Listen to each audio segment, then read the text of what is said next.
గుప్పెడంత మనసు సీరియల్లో ప్రస్తుతాన్ని చూసుకుంటే నెగిటివ్గా ఎక్కువ కామెంట్స్ వస్తూ ఉన్నాయి. ఎందుకు అంటే సీరియల్ పరంగా కాదు, కేవలం సీరియల్ స్టోరీ పరంగానే నెగిటివ్ కామెంట్స్ ఎక్కువ వస్తున్నాయి. ఈ స్టోరీ లైన్ ఏం మాకు నచ్చలేదు. రంగా, సరోజ ఈ స్టోరీ లైన్ ఏది మాకు నచ్చలేదు. అనవసరంగా క్యారెక్టర్స్ని ఇంక్లూడ్ చేసి స్టోరీ ల్యాక్ చేస్తున్నారు.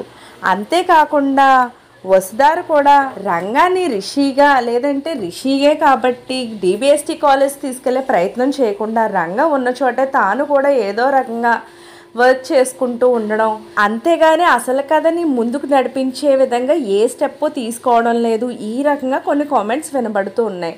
అంతేకాకుండా ఈ సీరియల్ రైటర్ ఉషారాణి గారు ఇది వరకు ఇప్పుడైతే ఆవిడ రాయడం లేదన్న సంగతి మనకు తెలిసిందే. ఆవిడ రాస్తూ ఉన్నంతసేపు కూడా సీరియల్ చాలా మంచిగానే ముందుకు సాగిపోతూ వచ్చింది.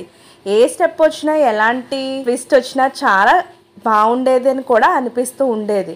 అంతేకాకుండా నలుగురు మహేంద్ర, రిషి, వసుధార, జగతి నలుగురు కూడా 4 పిల్లర్స్ లాగా డిబిఎస్టి కాలేజ్కి ఎలాంటి సమస్య వచ్చినా ఎదిరించి పోరాడే ప్రతి సన్నివేశం కూడా ఎక్స్ట్రాడినరీగా ఉండేది.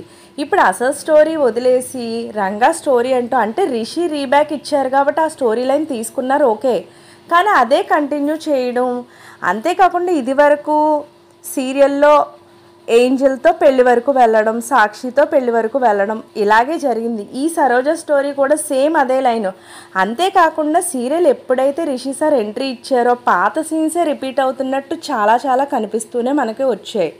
సో దాంతో కాస్త నెగిటివిటీ ఎక్కువ అవుతుంది. స్టోరీ మొత్తం పాడు చేస్తున్నారు, ఎందుకు మంచి స్టోరీని ఇలా చేస్తున్నారంటూ కామెంట్స్ రావడం కూడా జరుగుతూ ఉంది. అయితే ఈ స్టోరీ లైన్ని ఇక సరోజ స్టోరీ లైన్ అక్కడతో ఆఫ్ చేసి రిషి సార్ డిబిఎస్టి కాలేజ్కి చేరిస్తే కథ ముందుకెళ్ళే అవకాశం ఉంది. అంతేకాకుండా జగతి చావుకు కారణం ఎవరు, డిబిఎస్టి కాలేజ్ నుంచి తను వెళ్ళిపోవడానికి కారణం ఎవరు, ఇవన్నీ చేస్తున్న దేవయాని, శైలేంద్ర గుట్టు రట్టు చేయడంతో సీరియల్ కాస్త ఒక కొలిక్కి వచ్చే ఛాన్స్ అయితే ఉంది. అయితే ముందు ఏం జరగబోతుందో మనకైతే తెలీదు. ఇదే స్టోరీ కంటిన్యూ అయితే మాత్రం టీఆర్పీ రేటింగ్ కూడా కాస్త తక్కువగానే వస్తుంది. సో ఇలాంటి లేటెస్ట్ అప్డేట్స్ కోసం ఛానల్ తప్పకుండా లైక్ చేయండి, షేర్ చేయండి, సబ్స్క్రైబ్ చేయడం మాత్రం మర్చిపోకండి.